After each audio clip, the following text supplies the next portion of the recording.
Hello everyone, welcome to the Chemistry Times. आज हम discuss करेंगे DSSB के TGT science TGT natural science के PYQ क्वेश्चंस को। तो हम साइंस में से केमिस्ट्री के पोर्शन को डिस्कस करेंगे। तो चलिए स्टार्ट करते हैं क्लास को। तो सबसे पहला क्वेश्चन क्या है हमारा कि what is the mass of one atom of oxygen. देखो यहाँ पर आपसे क्या पूछा है, एक एटम है ऑक्सीजन का, उसका मास क्या होगा, ये हमें क्या करना है, यहाँ पर कैलकुलेट करना है। तो देखो एटॉमिक मास क्या होता है, अगर हम बात करें ऑक्सीजन के एटॉमिक मास की, तो वो कितना होता है भाई 16 ग्राम पर मोल। क्या होता है भाई 16 ग्राम पर मोल। और ये भी हमें पता है 1 मोल के अंदर कितनी एंटिटी होती है, तो 1 मोल में जो एंटिटी प्रेजेंट होती है वो होती है 6.022 इंटू 10⁻23। ठीक है, तो 1 मोल के अंदर इतनी नंबर ऑफ एटम्स प्रेजेंट होती हैं। और साथ में क्या होता है, 1 मोल का जो वेट होता है, अगर मास की बात करें तो वो कितना होता है, वो 16 ग्राम होता है। तो अब देखो ध्यान से, क्या है 1 मोल का मतलब क्या है कि इतने नंबर ऑफ एटम्स, और इतने नंबर ऑफ एटम्स का जो मास है वो क्या है हमारे पास 16 ग्राम है। और आपको किसके लिए कैलकुलेट करना है, 1 एटम के लिए। तो देखो यहाँ पर क्या हो जाएगा, ये हम इस तरह से कैलकुलेट करेंगे। यहाँ लिखेंगे हम कि 6.022 इंटू 10⁻23 एटम्स जो हैं, इनका मास कितना है भाई 16 ग्राम। आपको कैलकुलेट किसके लिए करना है, 1 ऑक्सीजन एटम के लिए। तो 1 के लिए जब आप कैलकुलेट करोगे तो ये क्या हो जाएगा 16 डिवाइडेड 6.022 इंटू 10⁻23। जब आप इसे कट करके सॉल्व करोगे तो ये आपके पास जो आंसर आएगा वो क्या आएगा, वो होगा ऑप्शन नंबर 2 इंटू 10⁻⁻23 ग्राम। तो इसका करेक्ट आंसर क्या हो जाएगा ये। देखो 1 मोल के अंदर उतनी ही एंटिटी होती है जिस तरह से 1 डज़न के अंदर क्या होता है, 1 डज़न के अंदर 12 थिंग्स होती है। अब वो 1 डज़न किसी भी चीज़ का हो सकता है, ठीक है। जैसे 1 डज़न अगर आपने कोई फ्रूट लिया तो भी 12 होगा। अगर 1 डज़न आपने कोई थिंग्स ली है, ठीक है, कोई आर्टिकल लिए हैं, तो वो भी कितने होंगे 12 ही होंगे। तो इसी तरह से 1 मोल के अंदर जो नंबर ऑफ एंटिटीज़ होती है वो फिक्स होती है। अगर आप एटम लोगे 1 मोल तो वो क्या हो जाएगा, इतने एटम्स होंगे। अगर मॉलिक्यूल्स लोगे तो इतने मॉलिक्यूल्स प्रेजेंट होंगे। अगर आप आयन लेते हो तो इतने आयन्स प्रेजेंट होंगे। नेक्स्ट क्वेश्चन देखते हैं, what is the value of Avogadro constant. यहाँ पर आपसे अवोगैड्रो कांस्टेंट की वैल्यू पूछी है। तो देखो वो क्या होती है, वो होती है 6.022 इंटू 10⁻23। तो अब हम देख लेते हैं यहाँ पर। तो देखो 6.022 तो आपको सब में ही दिया है, चारों ऑप्शन में दिया है। बट देखो फर्स्ट ऑप्शन में आपको 22 दिया है पावर में, तो ये तो कट हो जाएगा। थर्ड ऑप्शन में आपको 25 दिया है, ये भी कट हो जाएगा। फोर्थ ऑप्शन में 26 दिया है, तो यहाँ पर जो ऑप्शन नंबर 2 है उसी में आपको क्या दिया है 10⁻23। नेक्स्ट क्वेश्चन देखते हैं, dash came to the conclusion that in every chemical reaction total masses of all the reactant is equal to the masses of all the product. देखो यहाँ पर ये law of conservation of mass का statement आपको दिया है कि कोई भी केमिकल रिएक्शन जो होती है उसमें क्या होता है, जो टोटल मास होता है रिएक्टेंट का वो किसके इक्वल होता है भाई, वो प्रोडक्ट के मास के इक्वल होता है। यानी कि देखो जैसे फॉर एग्जांपल यहाँ पर क्या है, इस तरह से एक एग्जांपल से मैं आपको ये समझाती हूँ लॉ ऑफ कंजर्वेशन ऑफ मास। जैसे देखो यहाँ पर क्या है, H2 है। H2 ने क्या किया है, हाइड्रोजन जो है ऑक्सीजन के साथ रिएक्शन कर रहा है, रिएक्शन करके इसने क्या किया है भाई, वाटर बना लिया है। ठीक है, अब ये रिएक्शन देखो अनबैलेंस इक्वेशन है। क्यों, क्योंकि यहाँ पर देखो हाइड्रोजन के एटम कितने 2 है, ऑक्सीजन के कितने हैं 2 है। ठीक है, हाइड्रोजन के एटम भी 2 हैं और ऑक्सीजन के एटम भी 2 है। बट जो प्रोडक्ट बन रहा है फाइनल, उसमें क्या है, देखो हाइड्रोजन तो 2 है बट ऑक्सीजन कितने हैं 1 ही है। तो यहाँ पर क्या होगा, बैलेंस कैसे होगा, यहाँ पर हम क्या करेंगे, इसे 2 से मल्टीप्लाई। तो यहाँ पर वाटर मॉलिक्यूल तो कितने हो गए 2 हो गए, बट देखो अब यहाँ पर हाइड्रोजन कितने हो गए 2 2 ज़ा 4। तो इसका मतलब क्या है कि हमें यहाँ पर क्या करना पड़ेगा 2 से मल्टीप्लाई। तो अब देखो ये क्या है, यहाँ पर एक बैलेंस केमिकल इक्वेशन है, किसके लिए, वाटर फॉर्मेशन के लिए है। अब यहाँ पर देखो रिएक्टेंट क्या है, हाइड्रोजन और ऑक्सीजन, और प्रोडक्ट क्या है यहाँ पर वाटर। तो अब आप क्या करो, इनका मास कैलकुलेट करो। तो रिएक्टेंट का मास और प्रोडक्ट का मास क्या करो, आप कैलकुलेट करो दोनों का, और फिर देखो इक्वेट करके कि दोनों इक्वल होते हैं या फिर अलग आते हैं। तो देखो एक हाइड्रोजन का कितना होता है 1, यहाँ पर टोटल कितनी हाइड्रोजन है 2 2 ज़ा 4। तो टोटल कितना हो जाएगा हाइड्रोजन का 4, प्लस में एक ऑक्सीजन का कितना होता है, एक ऑक्सीजन एटम का कितना होता है भाई मास 16। तो यहाँ पर कितने ऑक्सीजन एटम है 2, तो 2 का कितना हो जाएगा 32। तो ओवरऑल जो मास आया है रिएक्टेंट का वो कितना आ गया भाई हमारे पास 36 ग्राम। सेम एज इट इज़ आप यहाँ पर क्या करो, वाटर मॉलिक्यूल का कैलकुलेट करो। तो जब आप वाटर मॉलिक्यूल का कैलकुलेट करोगे तो हाइड्रोजन का होता है 1, तो 2 हाइड्रोजन है तो 2 हो जाएगा और एक ऑक्सीजन का कितना हो जाएगा? एक ऑक्सीजन का कितना हो जाएगा भई 16, तो 16 + 2 कितना हो गया 18, तो एक वाटर मॉलिक्यूल का कितना है 18, तो 2 वाटर मॉलिक्यूल है यहाँ पर, तो कितना हो जाएगा टोटल 36। तो देखो आपने यहाँ पर क्या ऑब्ज़र्व किया कि जो रिएक्टेंट थे और जो प्रोडक्ट थे वो मास के अकॉर्डिंग क्या आए हैं? सेम ही आए हैं ना? तो यही लॉ को हम क्या बोलते हैं? Law of conservation of mass. तो क्वेश्चन आपसे ये पूछा है कि जो law of conservation of mass होता है, ये आपको किसने दिया था? ये किसने डिराइव किया था, ठीक है? तो ये किसने बताया था आपको? ये बताया था लेवोशियर ने। तो यहाँ पर देखते हैं हम ऑप्शन, तो कौन से ऑप्शन में आपको दिया है? ऑप्शन नंबर फर्स्ट में, तो इसका करेक्ट आंसर क्या हो जाएगा? Option number first. Next question देखते हैं, which of the following scientist perform the gold foil experiment? जो गोल्ड फॉइल एक्सपेरिमेंट था, वो कौन से साइंटिस्ट ने दिया था? तो वो किसने दिया था? भई आपको पता है ये रदरफोर्ड एक्सपेरिमेंट भी बोलते हैं हम इसे। तो ये किसने दिया था? रदरफोर्ड ने दिया था। तो अब हम यहाँ पर देखते हैं कौन से ऑप्शन में दिया है, तो ये हमें दिया ऑप्शन नंबर 2 में, तो यही क्या हो जाएगा इसका करेक्ट आंसर। जो जे थॉमसन थे, उन्होंने क्या किसकी डिस्कवरी की थी? उन्होंने इलेक्ट्रॉन की डिस्कवरी की थी। Find the number of protons, neutrons and electrons in mercury. तो देखो यहाँ पर आपको मरकरी एक एलिमेंट दिया है और इसके लिए आपको एटॉमिक नंबर और मास नंबर गिवन है। आपको यहाँ पर कैलकुलेट करना है प्रोटॉन्स, न्यूट्रॉन्स और इलेक्ट्रॉन्स की इसमें कितने प्रेजेंट है। तो देखो हमें ये पता है कि कोई भी एटम क्या होता है, इलेक्ट्रिकली न्यूट्रल होता है। इसका मतलब क्या है कि वहाँ पर जितने भी नंबर ऑफ इलेक्ट्रॉन्स होते हैं उतने ही नंबर ऑफ क्या होते हैं भाई, प्रोटॉन्स प्रेजेंट होते हैं। यानी कि प्रोटॉन और इलेक्ट्रॉन काउंटिंग में नंबर्स में क्या होते हैं भाई, सेम होते हैं। तभी क्या होता है, एटम हमारा इलेक्ट्रिकली न्यूट्रल बनता है।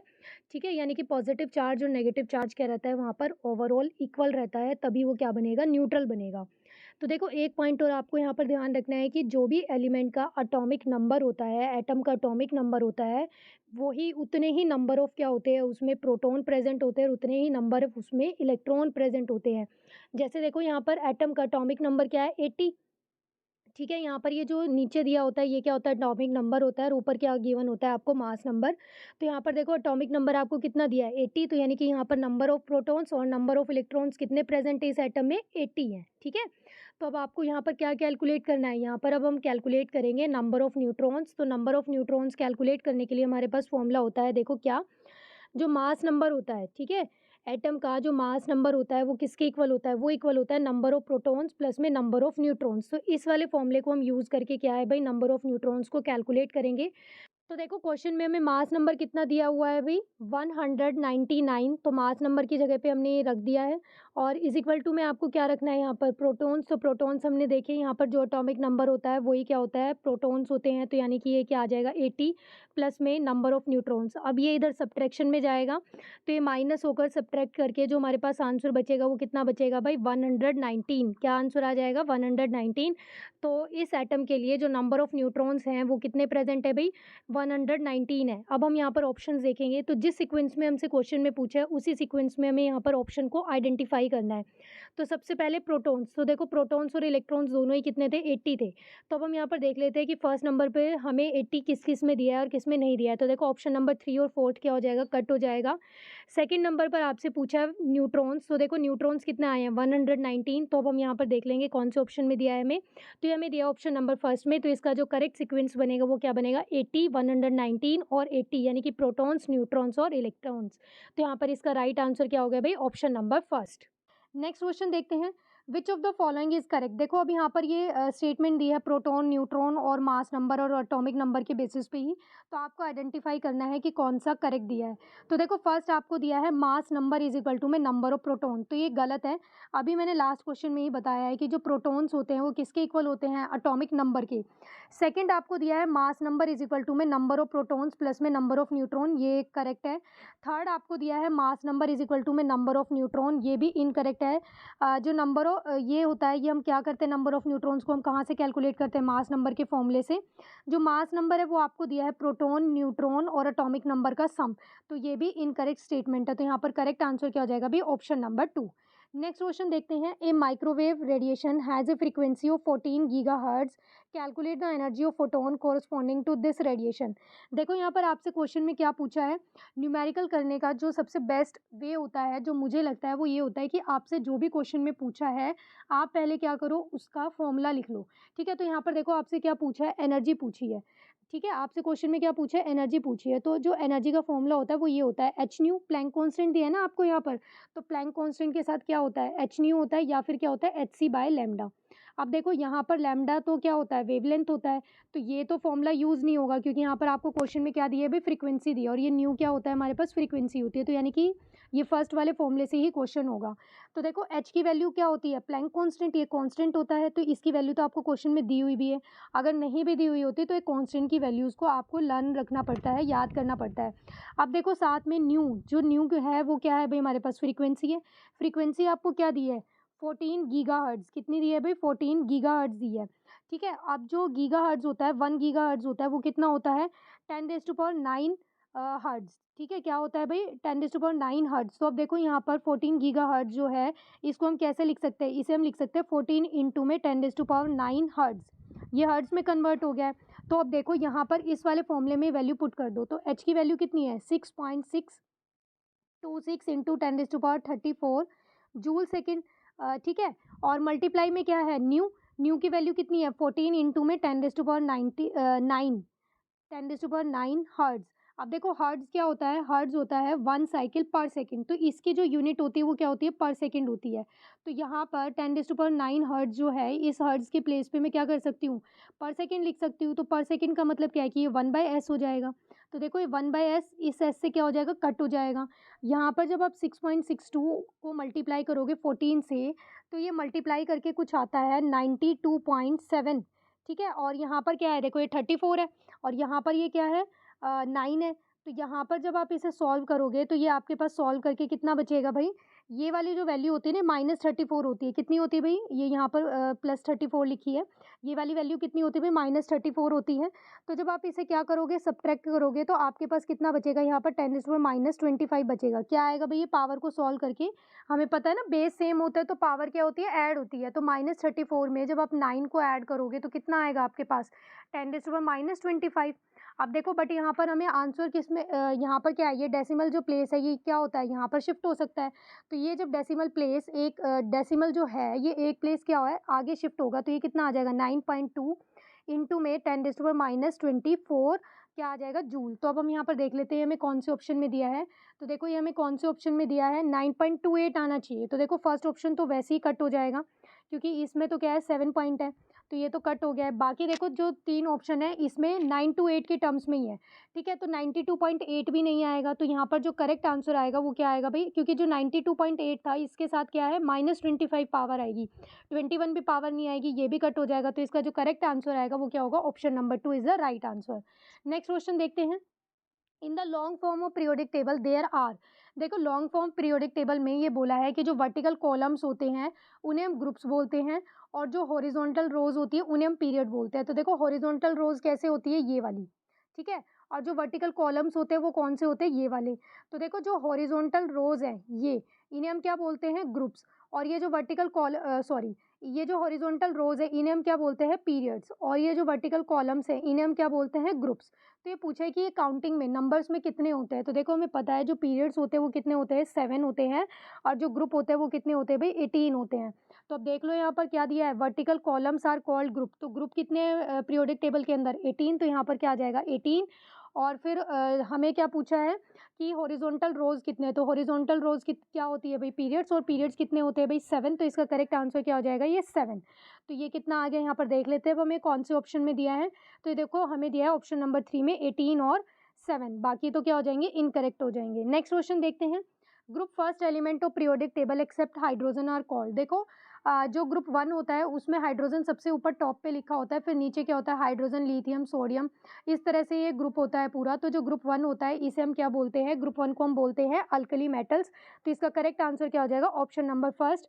जो अल्कलाइन अर्थ मेटल्स होती हैं वो क्या होती है, ग्रुप 2 होती है, और जो हेलोजन्स होते हैं वो कौन सा ग्रुप होते हैं, वो ग्रुप 17 होते हैं, और जो नोबल गैसेज होती है कौन सा ग्रुप होती है, ग्रुप 18 होती हैं। ठीक है, और ये जो अल्कली मेटल्स और जो अल्कलाइन अर्थ मेटल्स है ये किससे बिलोंग करती है, एस ब्लॉक से बिलोंग करती है, और ये जो हेलोजन और जो नोबल गैसेज है ये किससे बिलोंग करती है, पी ब्लॉक से बिलोंग करती है। हमारी पीरियोडिक टेबल में टोटल कितने ब्लॉक्स है भाई, 4 ब्लॉक है, S, P, D, F. Which of the following types of intermolecular interaction और forces are call van der Waals forces. तो देखो जो वंडरवॉल फोर्सेज होती हैं उसे उसके टाइप में हम लंडन फोर्सेज भी रख सकते हैं, डाइपोल डाइपोल भी, और डाइपोल इंड्यूस डाइपोल फोर्सेज भी।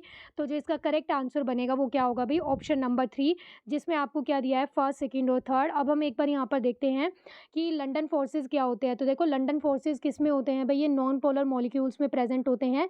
लाइक जैसे F2 के बीच में अगर इंट्रैक्शन हो रही है तो वो कैसी होती है, वो कैसी होगी भाई, लंडन फोर्सेज होगी। और ये कैसे मॉलिक्यूल्स के बीच में होता है, नॉन पोलर, जैसे F2 हो गया, H2 हो गया, Cl2 है, तो ये सब क्या है, इसके एग्जांपल है। और जो डाइपोल डाइपोल फोर्सेज होती है किस में होती है भाई, पोलर मॉलिक्यूल्स में होती है। पोलर मॉलिक्यूल्स का क्या मतलब है कि ऐसे मॉलिक्यूल्स होते हैं जिसमें क्या होता है, एक एटम दूसरे एटम से क्या होता है भाई, ज़्यादा इलेक्ट्रोनेगेटिव होता है। जैसे देखो फॉर एग्जाम्पल HCl, इसमें क्या है, देखो यहाँ पर क्लोरीन ज़्यादा इलेक्ट्रोनेगेटिव होता है, यहाँ पर ये क्या है, हाइड्रोजन इसके कंपैरिजन में लेस होता है, तो इसके ऊपर क्या आता है, स्लाइटली नेगेटिव चार्ज, और ये क्या होता है, स्लाइटली पॉजिटिव चार्ज। इसी वजह से यहाँ पर चार्ज डेवलप होता है। तो यहाँ पर इसे हम क्या बोलते हैं भाई, डाइपोल डाइपोल फोर्सेज। थर्ड आपको दिया है डाइपोल इंड्यूस डाइपोल फोर्सेज। तो इसमें क्या होता है, एक पोलर मॉलिक्यूल होता है और एक नॉन पोलर मॉलिक्यूल होता है। जैसे फॉर एग्जाम्पल Cl2 और HCl के बीच में अगर हम मॉलिक्यूलर इंट्रैक्शन को देखें तो वो कैसी होगी भाई, डाइपोल इंड्यूस डाइपोल इंट्रैक्शन होती है। नेक्स्ट क्वेश्चन देखते हैं, which of the following is the weakest of all the intermolecular forces. अभी देखो लास्ट क्वेश्चन में हमने डिस्कस किया था कि जो सबसे वीकेस्ट फोर्स ऑफ अट्रैक्शन होता है, वीकेस्ट जो इंट्रैक्शन होती है वो कौन सी होती है, लंडन फोर्सेज होती है। तो इसका करेक्ट आंसर क्या होगा, ऑप्शन नंबर फर्स्ट, जो कि नॉन पोलर मॉलिक्यूल्स के बीच में होती है। नेक्स्ट क्वेश्चन देखते हैं, hydrogen bonding is responsible for which of the following unusual property. देखो यहाँ पर आपको वाटर के लिए वाटर में हाइड्रोजन बॉन्डिंग होती है, तो ये यही बोल रहा है कि वाटर के अंदर जो हाइड्रोजन बॉन्डिंग होती है इसके लिए कौन सी प्रॉपर्टी रिस्पॉन्सिबल होती है। तो देखो यहाँ पर आपको फर्स्ट दिया है कि its existence in liquid state over a wide range of 100 degree. तो बिल्कुल ठीक है, आपको पता है कि 0 डिग्री से 100 डिग्री रेंज होती है वाटर की। और अगर हम केल्विन स्केल में बात करें तो कितना होता है, 273 से 373 केल्विन होता है। और तो ये फर्स्ट आपको क्या दिया है, करेक्ट दिया है। सेकंड आपको दिया है high heat of fusion and vaporisation, तो ये भी आपको बिल्कुल करेक्ट दिया है। जो हीट ऑफ फ्यूजन होती है और जो वेपराइजेशन होता है वो क्या होता है, हाइड्रोजन बॉन्डिंग होने की वजह से क्या होता है भाई, हाई होता है। हीट ऑफ फ्यूजन तो क्या होता है, हीट ऑफ फ्यूजन होती है एनर्जी रिक्वायर्ड टू मेल्ट, ठीक है, जो हमें मेल्ट करने के लिए एनर्जी चाहिए होती है उसे ही हम क्या बोलते हैं, हीट ऑफ फ्यूजन बोलते हैं। और वेपराइजेशन क्या होता है भाई, लिक्विड से गैसियस स्टेट में कन्वर्ट करने के लिए जो एनर्जी रिक्वायर्ड होती है उसे हम क्या बोलते हैं, हीट ऑफ वेपराइजेशन। थर्ड आपको दिया है it's solid form being heavier than liquid water, ये स्टेटमेंट आपको इनकरेक्ट दिया है। तो यहाँ पर जो राइट आंसर बनेगा वो क्या हो जाएगा भाई, ऑप्शन नंबर 1, जिसमें आपको क्या दिया है, 1 और 2 स्टेटमेंट दिया है। क्वेश्चन देखते हैं, the volume occupied by a given mass of a gas at 298 kelvin is 25 ml at 1 atmospheric pressure. देखो यहाँ पर आपको क्या दिया है कि कोई गैस है और 298 केल्विन आपको टेम्परेचर दिया है, और ये बोला है कि 25 ml थी, कितने प्रेशर पे, 1 एटमॉस्फेरिक प्रेशर पे। तो हमें क्या करना है, वॉल्यूम कैलकुलेट करना है उसी गैस का इतने ही टेम्परेचर पे, और प्रेशर अगर हम इंक्रीज़ कर दें कितना, 1.25 एटमॉस्फेरिक प्रेशर, ठीक है, कीपिंग द टेम्परेचर कांस्टेंट। तो देखो ये जो क्वेश्चन है ये किसके ऊपर बेस है, ये क्वेश्चन गैस लॉज जो होते हैं उनके ऊपर बेस है। तो गैस लॉज में भी यहाँ पर ये स्पेसिफिकली कौन से लॉ की बात कर रहा है, ये बात कर रहा है बॉयल्स लॉ की। किसकी बात कर रहा है भाई, ये बॉयल्स लॉ की। तो बॉयल्स लॉ में क्या होता है, देखो टेम्परेचर कांस्टेंट होता है। तो देखो आप इसे ऐसे याद रख सकते हो, मैं इसे इस तरह से ध्यान रखती हूँ, बॉयल, तो बॉयल होने के लिए क्या चाहिए होता है, टेम्परेचर चाहिए होता है। तो इसका मतलब क्या है, टेम्परेचर कांस्टेंट होता है। तो इस तरह से आप इसको याद रख सकते हो कि बॉयल्स लॉ में क्या होता है, टेम्परेचर कांस्टेंट होता है। तो अब देखो यहाँ पर आपको डाटा क्या क्या गिवन है, देखो क्या दिया है आपको, 2 प्रेशर दिए हैं और 1 वॉल्यूम दिया है। दूसरा वॉल्यूम आपको आइडेंटिफाई करना है। तो देखो P1 कितना दिया है, P1 है आपके पास 1 ATM, और यहाँ पर जो P2 है, P2 कितना दिया है आपको, 1.25 ATM। V1 आपको कितना दिया है, 25 ml, और आपसे क्या पूछा है यहाँ पर, V2 आइडेंटिफाई करना है, मतलब कैलकुलेट करना है आपको। तो देखो जब आप इसे सॉल्व करोगे तो यहाँ पर जो बॉयल्स लॉ होता है वो क्या कहता है, P1 V1 is equal to में P2 V2। तो यहाँ पर आप V2 निकाल लोगे किस तरह से, P1 V1, और ये P2 क्या है, इधर डिवाइड में आ जाएगा, इज इक्वल टू में क्या आ जाएगा, V2। जब आप यहाँ पर वैल्यूज़ को पुट करोगे तो P1 क्या है, 1, V1 कितना है भाई, 25, अपॉन में जो P2 है वो कितना है, 1.25। तो जब आप इसका डेसिमल वगैरह हटा के जब इसे सॉल्व करोगे तो ये कितना आएगा आपके पास, ये आ जाएगा 25 ml। तो जो इसका करेक्ट आंसर होगा वो क्या बन जाएगा भाई, option number 3, 20 ml is the right answer. Next question देखते हैं, which of the following law state that pressure of a given amount of a gas at a constant volume is directly proportional to its absolute temperature. देखो ये फिर से gas laws के ऊपर question है, ये एक ही एग्ज़ाम के क्वेश्चन है, मतलब कि एक ही क्वेश्चन पेपर के क्वेश्चन है, तो देखो आप क्वेश्चन एक ही टॉपिक से किस तरह से मतलब 2 या 3 क्वेश्चन्स भी उठा रखे हैं। जैसे गैस लॉज़ के ऊपर ये देखो 3 क्वेश्चन 2-3 क्वेश्चन हो गए हैं। जब आपने मोल्स के बारे में देखा तो स्टार्टिंग में हमने डिस्कस किया था कि मोल्स के ऊपर भी कंटिन्यू 2-3 क्वेश्चन थे। फिर जो इंटरमॉलिक्यूलर फोर्सेस ऑफ इंटरेक्शन के ऊपर देखा, उसके ऊपर भी 2 क्वेश्चन्स थे। तो देखो एक ही टॉपिक से भी क्वेश्चन क्या है, 2-2 3-3 उठा रखे हैं इन्होंने। तो देखो यहाँ पर क्या है कि pressure of a given amount of a gas, यहाँ पर आपको प्रेशर के लिए बोला है और कांस्टेंट क्या लिया है, वॉल्यूम लिया है। तो देखो वॉल्यूम लिया है यहाँ पर, और जो डायरेक्टली प्रोपोर्शनल बोला है वो किसके बोला है भाई, टेम्परेचर के बोला है। तो इन्होंने क्या बोला है, जो प्रेशर है वो डायरेक्टली प्रोपोर्शनल है किसके, टेम्परेचर के, और वॉल्यूम क्या है यहाँ पर, कांस्टेंट है। तो अब ये पूछा है कि ये कौन सा लॉ बताता है। तो देखो प्रेशर किसके लिए होता है, गैस के लिए होता है। प्रेशर किसके लिए होता है भाई, गैस के लिए। तो यहाँ पर क्या हो जाएगा, इस तरह से आप याद रख सकते हो कि जब हम गेल-लुसाइक्स लॉ की बात करते हैं तो उसमें वो क्या कहता है कि गे से मतलब ऐसे याद रख सकते हो कि गैस का क्या होता है, प्रेशर। तो क्या हो जाएगा यहाँ पर देखो, ये जो प्रेशर है वो डायरेक्टली प्रोपोर्शनल हो जाएगा किसके, टेम्परेचर के। तो इसका जो राइट आंसर हो जाएगा वो क्या हो जाएगा, ऑप्शन नंबर 3। नेक्स्ट क्वेश्चन देखते हैं, which of the following is or are the way of describing concentration of solution। तो देखो अब यहाँ पर concentration of solution को डिस्क्राइब करने के लिए कुछ टर्म्स दिए हैं और ये पूछा है कि ये तीनों टर्म्स होती हैं या फिर नहीं होती है। तो मोलारिटी, बिल्कुल मोलारिटी कंसंट्रेशन को रिप्रेजेंट करने के लिए ही होती है, डिस्क्राइब करने के लिए ही होती है। मोलारिटी क्या होती है भाई, इसे हम कैपिटल एम से डिनोट करते हैं और ये होती है number of moles of solute upon में क्या होता है, volume of solution in litre. फिर इसी तरह से मोलालिटी को हम स्मॉल एम से लिखते हैं, ये क्या होता है, number of moles of solute, और अपॉन में क्या होता है, मास ऑफ सॉल्वेंट। क्या लेते हैं भाई हम यहाँ पर, मास ऑफ सॉल्वेंट लेते हैं, किस में लेते हैं, किलोग्राम में। यहाँ पर याद रखना वॉल्यूम ऑफ सॉल्यूशन लेते हैं, यहाँ पर क्या लेते हैं, मास ऑफ सॉल्वेंट लेते हैं। थर्ड आपको दिया है मोल फ्रैक्शन, तो मोल फ्रैक्शन को हम इस तरह से डिनोट करते हैं। और ये कैसे कैलकुलेट करते हैं, जिसके लिए भी आपको मोल फ्रैक्शन कैलकुलेट करना है उसी कंपोनेंट के यहाँ पर आप मोल्स लेते हो और डिवीजन में क्या करते हो, टोटल नंबर ऑफ मोल्स से डिवाइड कर देते हो, ठीक है। तो ये क्या होता है, मोल फ्रैक्शन का फॉर्मूला होता है। तो जो ये तीनों ही टर्म्स होती हैं ये क्या होती है, कंसंट्रेशन टर्म्स होती है। तो इसका जो करेक्ट आंसर होगा वो क्या हो जाएगा भाई, ऑप्शन नंबर 3, जिसमें आपको दिया है सॉरी, इसका जो करेक्ट आंसर होगा वो क्या बन जाएगा भाई, ऑप्शन नंबर 4, जिसमें आपको क्या दिया है, तीनों ही ऑप्शन दिए हैं। नेक्स्ट क्वेश्चन देखते हैं, dash is define as a number of gram equivalent weights of solute dissolve per litre of the solution. देखो अभी मैंने बताया मोलारिटी में क्या होते हैं, मोल्स ऑफ सोल्यूट होते हैं। मोलालिटी में भी क्या होते हैं, मोल्स ऑफ सोल्यूट होते हैं। मोल फ्रैक्शन में भी क्या होते हैं, मोल्स होते हैं। नॉर्मेलिटी के फॉर्मूले में क्या आता है, ग्राम इक्विवेलेंट आता है। तो इसका जो करेक्ट आंसर होगा वो भाई क्या बन जाएगा, option number 3, normality. Next question देखते हैं, देखो नॉर्मेलिटी, ये जो कंसंट्रेशन टर्म्स है इनके ऊपर भी देखो डायरेक्ट ही क्वेश्चन कितने आए हुए हैं, 2 क्वेश्चन आए हुए हैं। एक ही टॉपिक से देखो किस तरह से 2-2 3-3 क्वेश्चन उठाए हुए हैं। नेक्स्ट क्वेश्चन देखो, phenyl methanol is also known as. तो सबसे पहले अब हम ये देखते हैं कि फिनाइल मिथेनॉल होता क्या है। तो देखो फिनाइल क्या होता है, ये इस तरह से बेंजीन रिंग होती है और ये इस तरह से जब ये सब्स्टिट्यूएंट की तरह होती है। और अगर मैं बात करूँ मिथेनॉल की, तो मिथेनॉल होता क्या है, मिथेनॉल होता है ये CH3OH। बट अब ये यहाँ पर है, फिनाइल रिंग के ऊपर है, तो यहाँ पर क्या है, इसका मतलब कि एक जो हाइड्रोजन है वो हट जाएगा, तो ये कितना आ जाएगा, CH2OH। तो यहाँ पर ये क्या है, फिनाइल मिथेनॉल है। तो इसका हमें क्या करना है, दूसरा नाम बताना है कि हम इसे और क्या बोलते हैं। तो इसे हम क्या बोल सकते हैं, तो देखो ये जो बेंजीन रिंग जो होती है, बेंजीन रिंग के ऊपर जब ये CH2 ग्रुप इस तरह से लगा होता है तो इसे हम क्या बोलते हैं भाई, इसे हम बोलते हैं बेंजाइल। तो देखो यहाँ पर आपको बाकी चारों ऑप्शन में से जो दिया है एक्सेप्ट 3, किसी में भी बेंजाइल नहीं दिया है। तो इसका जो करेक्ट आंसर हो जाएगा वो क्या हो जाएगा भी, option number first, benzyl alcohol. तो देखो ये जो ग्रुप होता है ना, ये एक बार देखते हैं हम इस क्वेश्चन में, यहाँ से एडिशनल नॉलेज लेते हैं। तो ये वाला जो ग्रुप बनता है ये क्या बोलते हैं, हम इसे फिनाइल बोलते हैं।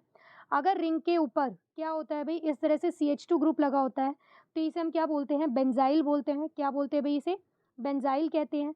और इसी तरह से अगर एक और हाइड्रोजन रिप्लेस हो जाए, यहाँ पर ये CH आ गया और ये 2 वैलेंसी आ गई यहाँ पर इस तरह से, तो हम इसे क्या बोलते हैं, बेंजल बोलते हैं। क्या बोलते हैं भाई, बेंजल। और इसी तरह से अगर यहाँ से ये एक जो हाइड्रोजन है ये भी रिमूव हो जाए तो ये वाला जो ग्रुप होता है इसे हम क्या बोलते हैं, बेंजो बोलते हैं। तो आप ये थोड़ा सा ध्यान रखना, ठीक है। नेक्स्ट क्वेश्चन देखते हैं, non metals do not displace from dilute acid. जो नॉन मेटल्स होती है वो डाइल्यूट एसिड्स में से क्या डिस्प्लेस नहीं करती है, ऑक्सीजन, हाइड्रोजन, नाइट्रोजन, कार्बन। तो देखो ऑक्सीजन, नाइट्रोजन, कार्बन ये सब क्या है, नॉन मेटल है। तो जो नॉन मेटल डिस्प्लेस नहीं करती है वो क्या है भाई, हाइड्रोजन को डिस्प्लेस नहीं करती है। तो इसका करेक्ट आंसर क्या आ जाएगा भाई, ऑप्शन नंबर 2। मेटल्स की प्रॉपर्टी क्या होती है? इलेक्ट्रॉन को लूज़ करने की, और नॉन मेटल्स की क्या होती है भाई? इलेक्ट्रॉन को गेन करने की होती है। तो ये नॉन मेटल जो होती है ये इलेक्ट्रॉन को गेन करने की टेंडेंसी रखता है, तो ये डिस्प्लेस नहीं करती है वहाँ से। नेक्स्ट क्वेश्चन देखते हैं, haloalkanes can be converted to corresponding alcohol using dash as nucleophile. यहाँ पर देखो आपको 3 ऑप्शन दिए हैं और ये पूछा है कि इनमें से हम किसको एज ए न्यूक्लियोफाइल यूज़ करके हैलो अल्केन से अल्कोहल बना सकते हैं। तो देखो हम सबसे पहले क्या करते हैं, हैलो अल्केन ले लेते हैं। जैसे मान लो ये मैंने लिया हैलो अल्केन हो गया कोई RX, यहाँ पर आप इस तरह से CH3 CH2 Br इस तरह से भी ले सकते हो, और प्लस में आपने क्या किया है, एक्वस NaOH के साथ रिएक्शन कराया। तो यहाँ पर क्या है भाई, सब्स्टिट्यूशन रिएक्शन होगी, न्यूक्लियोफिलिक सब्स्टिट्यूशन होगा क्या, यहाँ से देखो ये OH जो है यहाँ पर इस Br के प्लेस पे आ जाएगा और यहाँ से क्या एलिमिनेट हो जाएगा, NaBr। तो यहाँ पर देखो ये OH जब यहाँ पर आ जाएगा इसके प्लेस पे, तो क्या बन जाएगा, अल्कोहल बन जाएगा। ठीक है, इसी तरह से आप KOH के साथ भी कर सकते हो। एक्वस पोटेशियम हाइड्रोक्साइड क्या होता है, QH, तो यहाँ से क्या एलिमिनेट हो जाएगा, KBr। और फिर सेम एज इट इज़ आप वाटर के साथ भी कर सकते हो। जब आप वाटर के साथ करोगे तो H पॉजिटिव OH नेगेटिव होता है, तो ये OH जो है यहाँ पर इस ब्रोमीन के प्लेस पे आ जाएगा। तो ये तीनों ही क्या है भाई, सब्स्टिट्यूशन रिएक्शन दे सकते हैं, एज ए न्यूक्लियोफाइल हम इनको यूज़ कर सकते हैं। तो इसका जो करेक्ट आंसर होगा वो क्या होगा भाई, ऑप्शन नंबर 4, फर्स्ट, सेकंड और थर्ड। नेक्स्ट क्वेश्चन देखते हैं, choose the correct option to complete reaction. देखो यहाँ पर आपको रिएक्शन कंप्लीट करने के लिए दिया है, आपके पास क्या है, यहाँ पर देखो ये कैल्शियम हाइड्रोक्साइड है, इसकी रिएक्शन आपने की कार्बन डाइऑक्साइड के साथ, तो यहाँ पर प्रोडक्ट बताना है आपको कि क्या बनेगा। और वाटर क्या है, यहाँ पर एलिमिनेट होता है साथ में, वाटर भी प्रोडक्ट में आपको मिलता है। तो देखो यहाँ पर जब आप हाइड्रोक्साइड की रिएक्शन कार्बन डाइऑक्साइड के साथ कराते हो तो यहाँ पर जो प्रोडक्ट बनता है वो क्या बनता है भाई, कैल्शियम कार्बोनेट। तो जो कैल्शियम कार्बोनेट का फॉर्मूला होता है वो क्या होता है भाई, CaCO3। तो करेक्ट आंसर क्या हो जाएगा भाई, ऑप्शन नंबर 2। नेक्स्ट क्वेश्चन देखते हैं, which of the following statement is true regarding the extraction process of mercury. यहाँ पर देखो एक्सट्रैक्शन कर रहे हैं मरकरी का, एक्सट्रैक्शन से क्या मतलब है, हम मरकरी को क्या कर रहे हैं भाई, उसकी इम्प्योर फॉर्म से, उसकी जो और वाली फॉर्म है उसमें से हम क्या कर रहे हैं, उसको प्योरीफाई फॉर्म में लेकर आ रहे हैं, प्योर मरकरी को हम क्या कर रहे हैं, एक्सट्रैक्ट कर रहे हैं। तो यहाँ पर देखो उसी के रिगार्डिंग आपको 2 स्टेटमेंट दिया और आइडेंटिफाई करना है कि कौन सा करेक्ट है। फर्स्ट आपको दिया है सिनेबार, ये जो सिनेबार होता है ये क्या होता है, मरकरी सल्फाइड होता है, ये मरकरी का ओर ही होता है। इसका बोला है इन्होंने कि हमने इसको रिएक्शन कराई है किसके साथ, वाटर के साथ, और it converts into mercury oxide, और वाटर के साथ रिएक्शन करके इसने क्या बना लिया, मरकरी ऑक्साइड बना लिया। तो भाई ये गलत है। जो मरकरी का ओर होता है, मरकरी जो सल्फाइड होता है, इसकी रिएक्शन हम किसके साथ कराते हैं, ऑक्सीजन के साथ कराते हैं। ठीक है, रोस्टिंग प्रोसेस करते हैं, इसकी रिएक्शन हम किसके साथ कराते हैं, ऑक्सीजन के साथ कराते हैं। तो वहाँ पर क्या होता है, मरकरी ऑक्साइड बनाता है। ये होता है ना, मरकरी सल्फाइड है, इसकी रिएक्शन जब हमने O2 के साथ कराया तो ये क्या करेगा, मरकरी ऑक्साइड बनाएगा, प्लस में सल्फर डाइऑक्साइड बनता है। और फिर इस मरकरी ऑक्साइड की रिएक्शन हम करते हैं reduce to mercury by heating, फिर हम इससे क्या करते हैं, प्योरीफाई फॉर्म में मरकरी को लेकर आते हैं। तो फर्स्ट स्टेटमेंट तो इनकरेक्ट है, यहाँ पर वाटर के प्लेस पे क्या होना चाहिए था भाई, ऑक्सीजन होना चाहिए था, तब ये करेक्ट होता है। ठीक है, तो यहाँ पर जो इसका करेक्ट आंसर बन जाएगा वो सिर्फ कौन सा बनेगा भाई, ऑप्शन नंबर 2, यानी कि जो करेक्ट स्टेटमेंट है वो सिर्फ सेकंड स्टेटमेंट ही करेक्ट है। तो इसका जो राइट आंसर होगा वो क्या बन जाएगा भाई, option number 2 is the right answer. Next question देखते हैं, which of the following is produce by the action of chlorine और ड्राई स्लेक लाइम। देखो यहाँ पर ड्राई स्लेक लाइम के साथ आपने रिएक्शन करनी है, किसकी, इसके साथ कर रहे हो आप, क्लोरीन के साथ रिएक्शन कर रहे हो, तो यहाँ पर बताना है आपको कि क्या प्रोडक्ट मिलेगा। तो देखो जो प्रोडक्ट मिलता है वो क्या बनता है भाई, ब्लीचिंग पाउडर बनता है। क्या मिलता है भाई हमें प्रोडक्ट, ब्लीचिंग पाउडर बनता है। देखो अब स्लेक लाइम क्या होता है, स्लेक लाइम होता है CaOH का ट्वाइस। ठीक है, इसकी रिएक्शन आपने किसके साथ कर दी, क्लोरीन के साथ। तो जब ये रिएक्शन करता है तो यहाँ पर ये क्या बना लेता है, CaOCl2। ठीक है, ये क्या बन गया है, कैल्शियम ऑक्सीक्लोराइड। इसका नाम क्या है भाई, कैल्शियम ऑक्सीक्लोराइड है, और इसे जनरल फॉर्म में हम क्या बोलते हैं, ब्लीचिंग पाउडर भी बोलते हैं, कॉमन नेम है इसका। तो कॉमन नेम क्या है इसका, ब्लीचिंग पाउडर है। तो इसका करेक्ट आंसर क्या हो जाएगा, ऑप्शन नंबर 3। नेक्स्ट क्वेश्चन देखते हैं, which of the following is not true. तो देखो यहाँ पर आपको 4 स्टेटमेंट दिए, ये टाइप ऑफ रिएक्शन के ऊपर क्वेश्चन है, और ये जो चारों स्टेटमेंट दिए आपको आइडेंटिफाई करना है कि कौन सा ट्रू नहीं है। तो ये जो स्टेटमेंट्स, ये जो टाइप्स आपको दिए हैं, ये क्लास 10th की जो NCERT है, साइंस की जो बुक है उसी में ये चैप्टर नंबर 1 से है, और इसके ऊपर हमने MCQ क्वेश्चंस की प्रैक्टिस भी की हुई है। तो आप ज़रूर एक बार वीडियोज़ को चेकआउट करना। तो देखो फर्स्ट आपको दिया है, precipitation reaction produces soluble salt. तो देखो यही स्टेटमेंट इनकरेक्ट है। जो प्रेसिपिटेशन रिएक्शन होती है वो इनसॉल्युबल सॉल्ट बनाती है, ना कि सॉल्युबल सॉल्ट बनाती है। ठीक है, वहाँ पर क्या होता है कि भाई 2 रिएक्टेंट होते हैं, 2 सॉल्ट होते हैं, वो आपस में रिएक्शन करते हैं, और उनमें क्या होता है, एक्सचेंज ऑफ आयंस होता है, और फिर वहाँ पर क्या होता है, इनसॉल्युबल प्रोडक्ट बनता है, इनसॉल्युबल सॉल्ट बनता है। तो ये स्टेटमेंट क्या है भाई, इनकरेक्ट है। नेक्स्ट आपको दिया है decomposition reaction are opposite to the combination reaction. तो ये बिल्कुल करेक्ट है कि जो डिकम्पोजिशन, देखो डिकम्पोज का मतलब क्या होता है, ब्रेक डाउन होना। तो यानी कि कोई एक रिएक्टेंट से क्या हो रहा है भाई, दो प्रोडक्ट बन रहे हैं, तो इसे हम क्या बोल देंगे, डिकम्पोजिशन बोल देंगे। तो ये जस्ट अपोजिट हो गई किसका, कॉम्बिनेशन का, कि भाई दो या दो से ज़्यादा रिएक्टेंट आपस में कंबाइन करके क्या कर रहे हैं, एक सिंगल प्रोडक्ट बना रहे हैं। तो ये स्टेटमेंट बिल्कुल करेक्ट है। नेक्स्ट आपको दिया है टू डिफरेंट एटम्स और group of atoms are exchange in double displacement. तो ये बिल्कुल ठीक है। डबल डिस्प्लेसमेंट में ही क्या होता है, दोनों जो ग्रुप्स ऑफ एटम्स होते हैं या फिर एटम्स होते हैं वो क्या करते हैं, एक्सचेंज होते हैं, ठीक है। तो उसे हम क्या बोलते हैं, डबल डिस्प्लेसमेंट बोलते हैं। फोर्थ आपको दिया है reduction is a loss of oxygen and gain of hydrogen. तो ये भी बिल्कुल ठीक है। अगर हम बात करें in terms of oxygen atom और हाइड्रोजन एटम, तो जो रिडक्शन होता है वो क्या होता है, भी लॉस ऑफ ऑक्सीजन होता है, और जो ऑक्सीडेशन होता है वो क्या होता है, गेन ऑफ ऑक्सीजन होता है। तो ये स्टेटमेंट भी बिल्कुल करेक्ट है। तो ये तीनों स्टेटमेंट बिल्कुल ठीक दिए। तो जो आपको ट्रू यहाँ पर नहीं दिया है वो आपको फर्स्ट ही नहीं दिया है, ठीक है। तो इसका जो राइट आंसर होगा वो भाई वो क्या बनेगा, ऑप्शन नंबर फर्स्ट। वही क्या है भाई, इनकरेक्ट स्टेटमेंट है। प्रेसिपिटेशन रिएक्शन में सॉल्युबल सॉल्ट नहीं, इनसॉल्युबल सॉल्ट्स बनते हैं।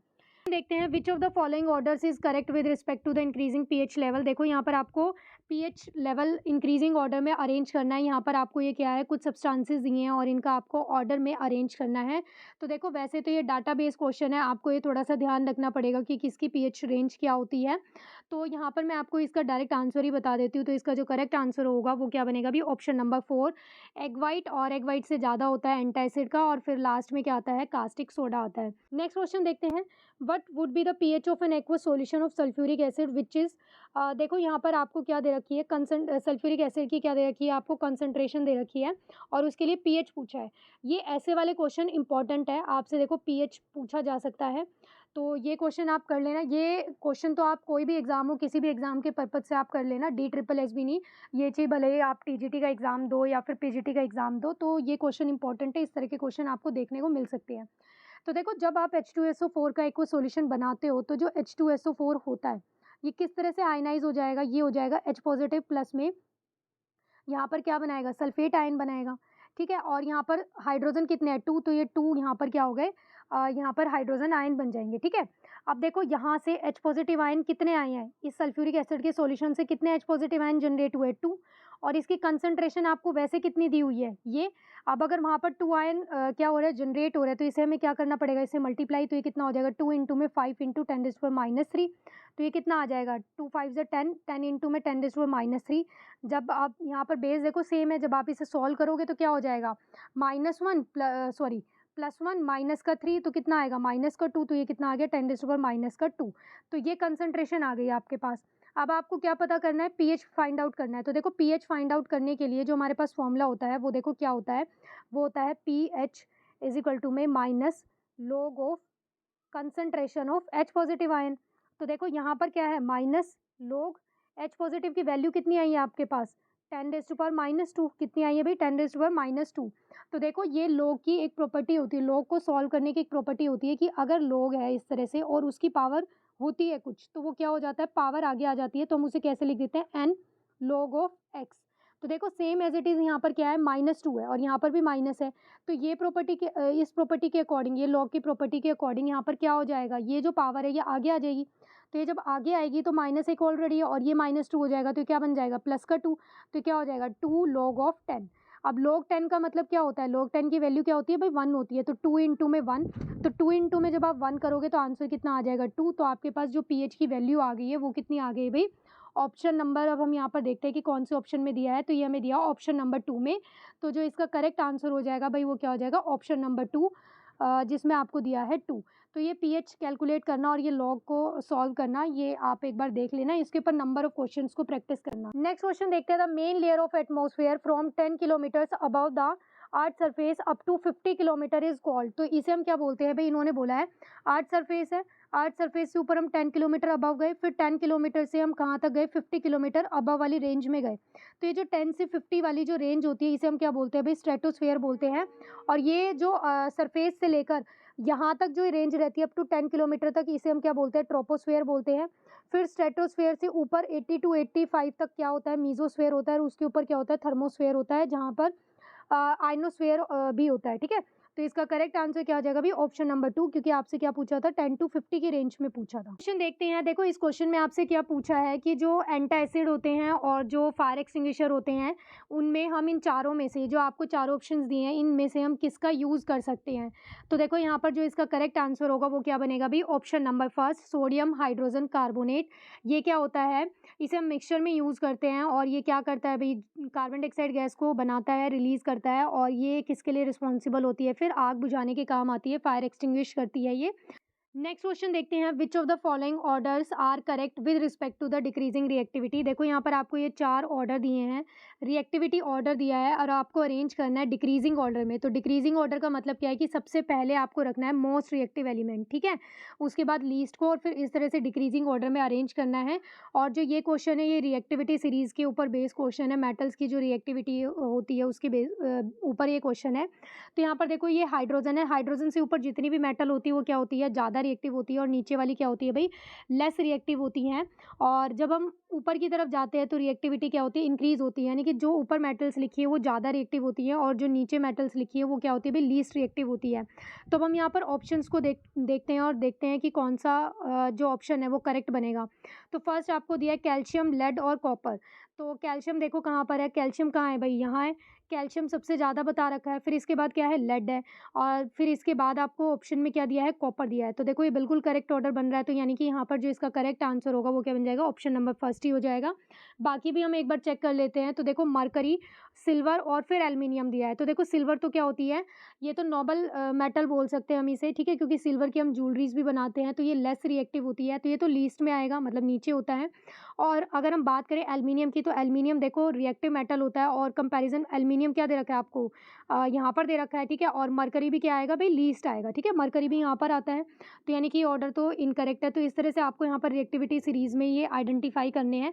जैसे देखो इसमें आपको किसका दे दिया? सोडियम का सबसे लास्ट में दे दिया, तो सोडियम तो लेस रिएक्टिव नहीं होती है, ये तो क्या होती है? ये तो देखो आप यहाँ पर टेबल में देखोगे, तो यहाँ टेबल में जब आप देखते हो तो देखो यहाँ पर कहाँ है? ये सोडियम सबसे ऊपर ही है, तो इसलिए क्या है भाई? ये लीस्ट रिएक्टिव में नहीं होता है। तो ये आपको इस तरह से ध्यान रखना है। तो यहाँ पर जो इसका करेक्ट आंसर बनेगा वो क्या बनेगा भाई? Option number first. Next question देखते हैं, mixture of which of the following is use as an anaesthesia in surgical operation. तो देखो हम यहाँ पर किसका यूज़ करते हैं? यहाँ पर हम मिक्सचर लेते हैं ऑक्सीजन और नाइट्रस ऑक्साइड का। तो इसका जो करेक्ट आंसर बनेगा वो क्या बनेगा भाई? Option number first. Next question देखते हैं, कोरोजन मीन्स, यहाँ पर देखो कोरोजन दिया है मेटल का अगर होता है तो उस प्रोसेस को हम क्या बोलते हैं? तो उस प्रोसेस को हम क्या बोलते हैं? इलेक्ट्रोकेमिकल प्रोसेस बोलते हैं। यहाँ पर देखो क्या होता है? ऑक्सीडेशन और रिडक्शन, यानी कि रिडॉक्स रिएक्शन होती है, एनोड और कैथोड की तरह एक्ट होता है। और इलेक्ट्रोकेमिकल प्रोसेस बेसिकली क्या होती है? ऐसी रिएक्शंस होती है जिसमें क्या होता है? केमिकल रिएक्शंस होने की वजह से क्या होती है भाई? इलेक्ट्रिसिटी जनरेट होती है। तो कोरोजन बेसिकली क्या होती है भाई? इलेक्ट्रोकेमिकल प्रोसेस होती है। नेक्स्ट क्वेश्चन देखते हैं, oxidation of sulphur dioxide two sulphur trioxide results in the formation of sulphuric acid which cause. देखो यहाँ पर ये बोला है कि अगर हम ऑक्सीडेशन करते हैं सल्फर डाइऑक्साइड का तो उससे हमें मिलता है सल्फर ट्राइऑक्साइड। फिर इसी का अगर हम लोग यहाँ पर क्या करते हैं? इसकी वाटर के साथ रिएक्शन कराते हैं, तो यानी कि फाइनली जो हमें प्रोडक्ट मिलता है वो क्या मिलता है? सल्फ्यूरिक एसिड मिलता है। तो ये किस में होता है? स्मोक होता है इसकी वजह से, यानी कि ये जो सल्फ्यूरिक एसिड बन रहा है इसकी वजह से स्मोक होता है, एसिड रेन होता है, या फिर बायोमैग्निफिकेशन होता है, या फिर यूट्रिफिकेशन होता है। तो इसकी वजह से क्या होता है भाई? सल्फ्यूरिक एसिड किसके लिए रिस्पॉन्सिबल होता है? एसिड रेन के लिए। तो इसका जो करेक्ट आंसर बनेगा वो क्या बनेगा भाई? Option number. तो ये थे आज के क्वेश्चंस जो हमने डिस्कस किए हैं। मिलते हैं अब और क्वेश्चंस के साथ नेक्स्ट पार्ट में।